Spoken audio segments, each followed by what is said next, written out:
स्वागत है आपका ईडीओ फॉर इंडिया के प्लेटफॉर्म पर। जैसा कि हमने यह सीरीज़ शुरू किया है जिसमें हम कम्युनिटी पोस्ट पे 10 क्वेश्चन डालते हैं और यह क्वेश्चन अति महत्वपूर्ण होते हैं क्योंकि यह हर एग्ज़ाम में लगभग देखे जाते हैं। तो चलिए शुरू करते हैं। तो पहला प्रश्न हमारा, गदर पार्टी का गठन किस वर्ष किया गया था? तो इसके ऑप्शन है ए 1911, बी 1914, सी 1913 या डी 1916। तो इसका सही उत्तर होगा सी 1913। 1913 में गदर पार्टी की स्थापना की गई थी। चलिए इसके बारे में और जानते हैं। गदर पार्टी की स्थापना 1 नवंबर 1913 को अमेरिका के सैन फ्रांसिस्को नगर में हुआ था। लाला हरदयाल इसके संस्थापक थे, जबकि इस पार्टी के अध्यक्ष सोहन सिंह भाकना थे। इस पार्टी के अन्य प्रमुख नेता रासबिहारी बोस, रामचंद्र, मैडम भीकाजी कामा आदि लोग थे।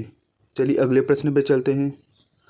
अगला प्रश्न है, राष्ट्रपति द्वारा अपना त्यागपत्र संबोधित किया जाता है। उपराष्ट्रपति को, लोकसभा अध्यक्ष को, प्रधानमंत्री को या भारत के मुख्य न्यायाधीश को? तो राष्ट्रपति अपना त्यागपत्र उपराष्ट्रपति को संबोधित करता है। श्रीमती द्रौपदी मुर्मू हमारी प्रेजेंट टाइम की राष्ट्रपति हैं और श्री जगदीश धनखड़ हमारे 14वें उपराष्ट्रपति हैं। चलिए और इसके बारे में जानते हैं।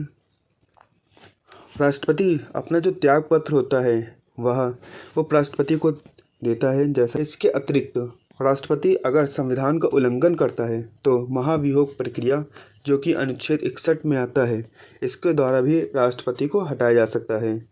अब राष्ट्रपति जब अपना पद ग्रहण करता है तो उस समय सर्वोच्च न्यायालय के मुख्य न्यायाधीश होते हैं, या अगर वो नहीं होते हैं, अनुपस्थित होते हैं, तो उस समय वरिष्ठ न्यायाधीश द्वारा शपथ दिलाया जाता है। अब आगे चलते हैं। अगला प्रश्न है, निम्नलिखित नदियों में से किस नदी का उद्गम क्षेत्र में सर्वाधिक हिमालय उपस्थित है? अर्थात किस नदी के पास में सबसे ज़्यादा हिमालय या फिर बर्फ़ जिसे हम कह सकते हैं वो उपस्थित है? तो इसके ऑप्शन है ए यमुना, बी भागीरथी, सी अलकनंदा या डी पिंडर।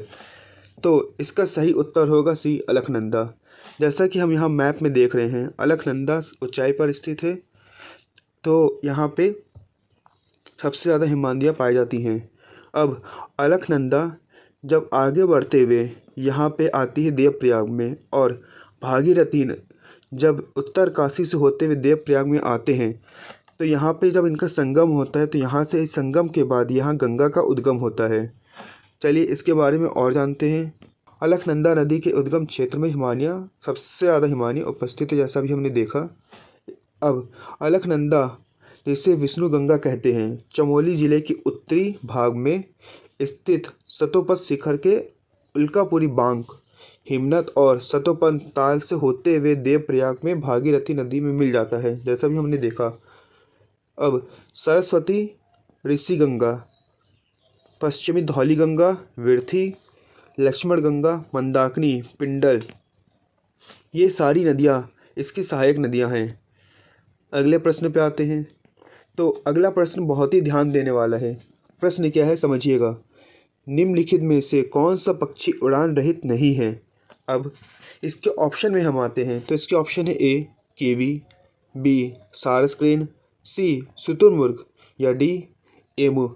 अब अधिकतर लोग इसका उत्तर सी दिए हैं। जैसे हमारी कम्युनिटी पोस्ट पे अगर आप देखेंगे तो 74% लोगों ने आंसर शुतुरमुर्ग पे दिया है, जबकि ये गलत है।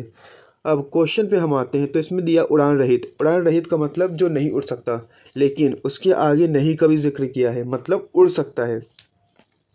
अगर हम ऑप्शन को ध्यान से देखते हैं तो यहाँ पे कीवी दिया है, शुतुरमुर्ग दिया है और एमू दिया है। तो ये 3 पक्षी ऐसे हैं जो उड़ नहीं सकते हैं, लेकिन ऑप्शन बी जो सारस क्रेन है ये उड़ सकता है। और क्वेश्चन में यही पूछा गया है उड़ान रहित नहीं है, मतलब उड़ सकता है।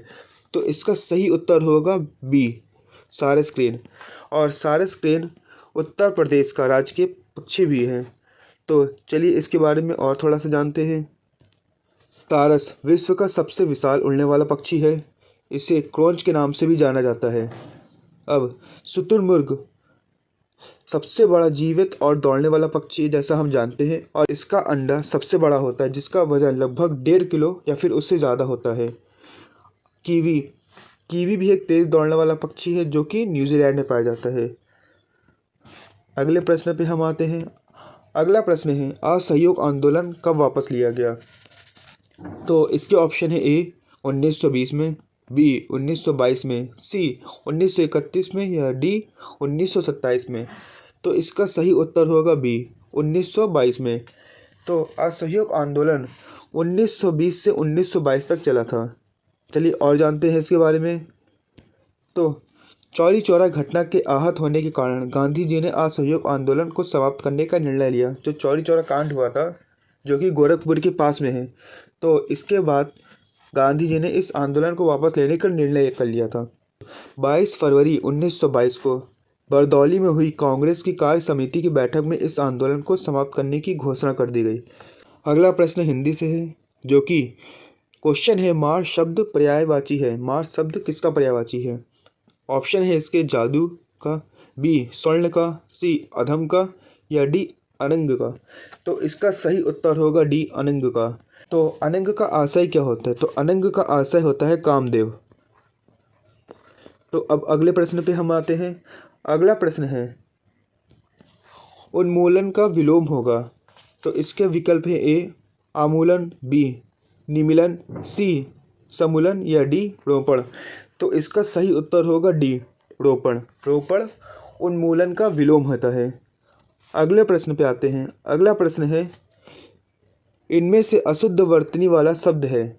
तो इसका ऑप्शन है ए महत्व, बी वाल्मीकि, सी पैतृक, या डी सन्यासी। तो इसका सही उत्तर होगा डी सन्यासी। सन्यासी यहाँ पे अशुद्ध है। अब इसे शुद्ध कैसे लिखेंगे? तो बस यहाँ पे एक बिंदी की कमी है, क्योंकि जब हम सन्यासी बोलते हैं तो हमारे मुंह से सन्न की आवाज़ आती है। अगर हम इसको पढ़ते हैं तो यहाँ सन्यासी लिख के आता है, समझ में आता है। तो यहाँ पे एक बिंदी की कमी है। अगला प्रश्न है, हाथी की पीठ पे रखे जाने वाला आसन के लिए शुद्ध शब्द होगा, यानी कि हाथी की पीठ पे जो आसन रखा जाता है उसे क्या कहते हैं? तो इसके ऑप्शन है ए जिन, बी हौदा, सी काठी, या डी बख्तर। तो इसका सही उत्तर होगा बी हौदा। आखिरी प्रश्न है हमारा, अखरोट का तत्सम रूप क्या होगा? तो इसके ऑप्शन है ए अक्षवाट, बी अछोट, सी अक्षरोट, या डी अक्षरोट। तो इसका सही उत्तर होगा बी अछोट। अछोट अखरोट का तत्सम रूप है। तो चलिए दोस्तों, ये हमारा आखिरी प्रश्न था। ऐसे ही डेली कम्युनिटी पोस्ट पे आपको रोज़ 10 क्वेश्चन मिलेंगे, आप उसे अटेंड करिए, जिससे आप थोड़े से समय में अधिक से अधिक नॉलेज पा सकते हैं। धन्यवाद क्लास यहाँ तक बने रहने के लिए।